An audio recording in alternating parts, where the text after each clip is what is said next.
Are meaningful lyrics overrated in K-pop? Do you really think so?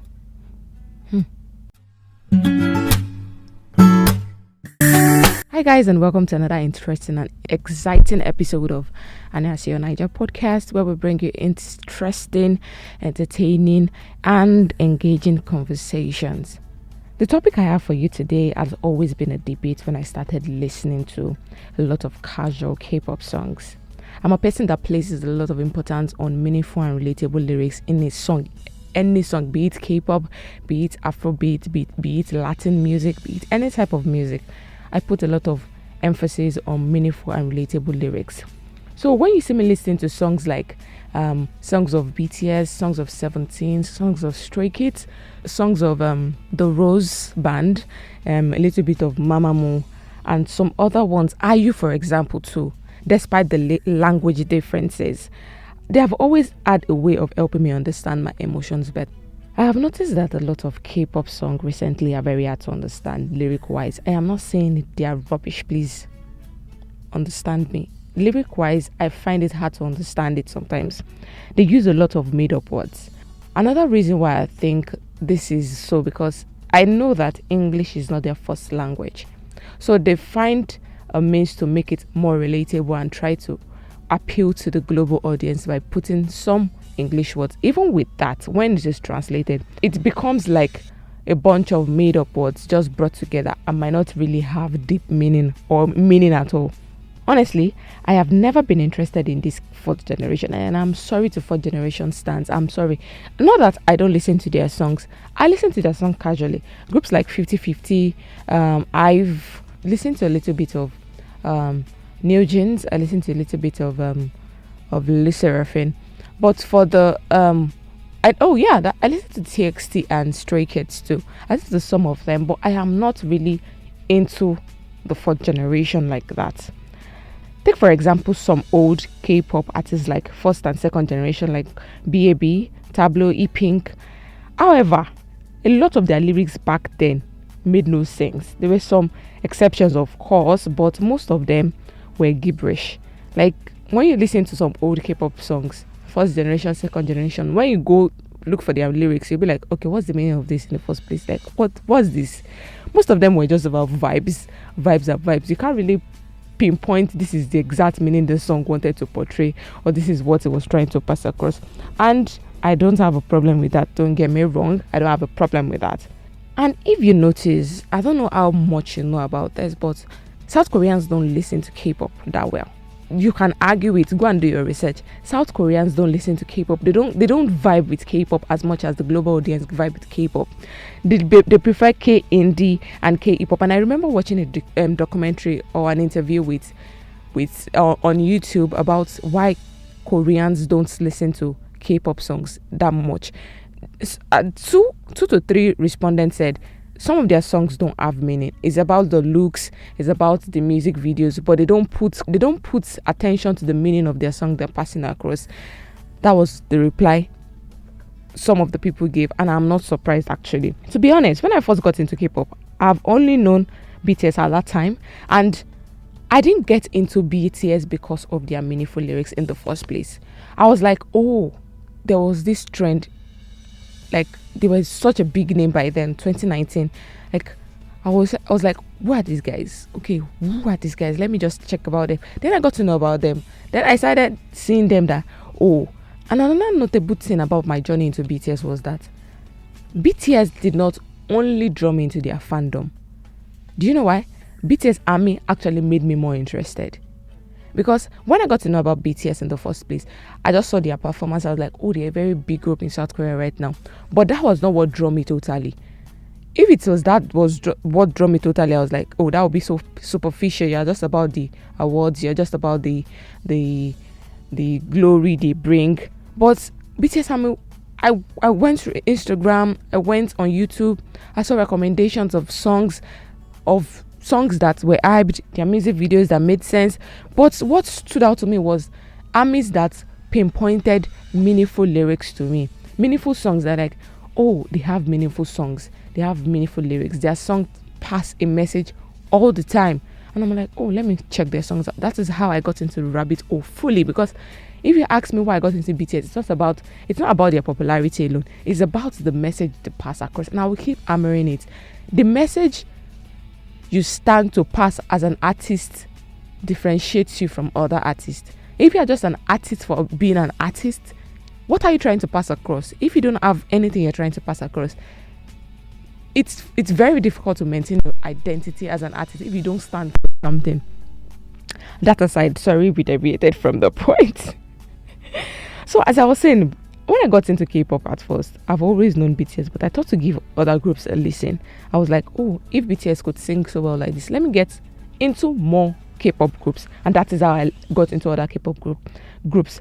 I liked some of their songs because they were catchy, but as a person who loved and wanted to know the message behind each music and lyric from other groups, it was difficult for me because some of these other groups, they were all about the money, the fame, I'm a boss, don't tell me rubbish.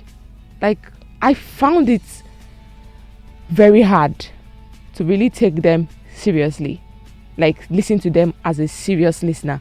I just listen to them as a casual listener, and I vibe to it. A K-pop fan sometimes go at a Korean festival in Nigeria that happened late last year. She said, I was talking to her about this meaningful lyric of a teen because it's always been something that I had always wanted to share with somebody. Like, it's baffling me that why is it that some K-pop groups don't have meaningful songs? And she said the K-pop community has placed a large amount of importance on meaningful lyrics. She said many Korean YouTubers and their comment section bash artists for writing about trivial things like love, breakup, relationship, boasting about themselves, while placing artists with songs about mental health, self-confidence, self-acceptance, self-love, and speaking about their traumas on a very high pedestal. I don't think that's the case all the time. I don't know. You can quote me wrong, but I don't think that's the case all the time.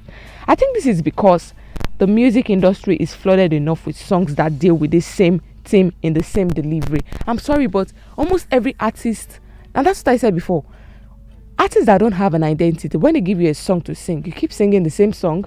When they give you another theme, you sing another theme. What are you standing for exactly?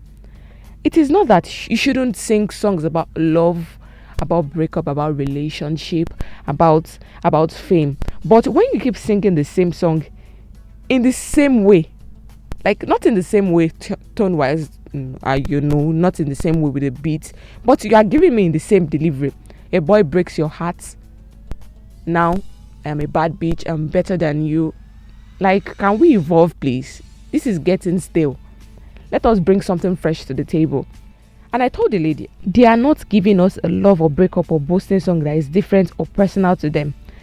Take for example, let me back this up with example, G-Idol. When they brought out their single, was it their latest album, like their last album, was it Nude? When I listened to the song, I was like, okay, Nude, I don't understand the meaning. Then I listened to their interview. The lady was saying, what's her name? The leader of the group, I've forgotten, and the producer, Soyeon, is it Soyeon? She was talking about Nude. And if you listen to the idea behind the Nude, you'll be like, oh my god, they take wordplay a lot. Like, their wordplay in songs, it's very innovative. Like, I was surprised when I heard the meaning of Nude. I said, oh wow, this is so intelligent and creative. That is an example of doing the same thing in a different way. That makes you stand out, even though you're doing the same thing, but you're not doing it in a different way. But other K-pop groups are telling me about how rich they are. You're cussing out your ex. That does not make you different from what we've seen all this while. It's just making you singing the same thing, but having a different vibe to it. I am not saying writing songs that you vibe to is not good. It is good. Oh my god, I vibe to a lot of K-pop songs, even though they are not my cup of tea, but I vibe to them. When the beat starts, I'm bobbing my head, I'm shaking my body, I'm dancing along to it. You can write about mature themes with good musicality, and I will take it. You can be petty over your ex, and you can be bitter about your breakup. You can just have fun with your lover, but be unique about it. That is the problem.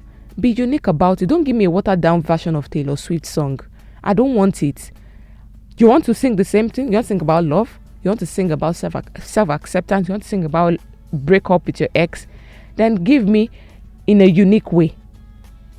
Sing it in a unique way. Be creative about it. Don't give me something we know. Okay, yes, it's a breakup song already. Okay, what do you want to tell us about breakup song again? We have a lot of breakup song in the industry already. How do you want to give us your own and will make it stand out? I'm just laughing here right now. Like, as I was just having this conversation, something just popped up in my mind that I'm very sure some people listening to me will be like, don't listen to it now. Nobody forced you to listen to them. Don't be a hater.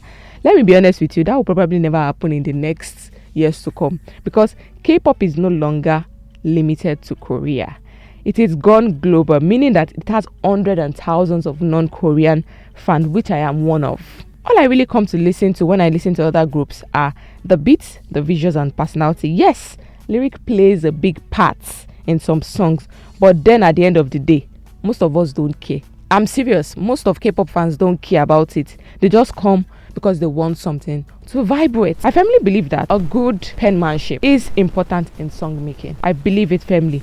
Groups that strive to create songs that are quality no matter what the topic is are the ones that interest me the most, because on the other hand, I'm just looking for songs to vibe with. If your lyrics does not have meaning or a message to me, I'm serious. That is just my conclusion to everything. If it does not have a meaning to me, I just come there, vibe, and I walk away. C'est fini. Guys, I want to hear your take on this. Do you think meaningful lyrics are overrated in K-pop, as it is with the third and fourth generation in view? And that marks the end of our podcast for today. Guys, I want to really hear your take on this. Do you really think what I'm thinking, or do you have any other view about what I just said? Bye guys, and see you next time on Anyaseo Niger podcast.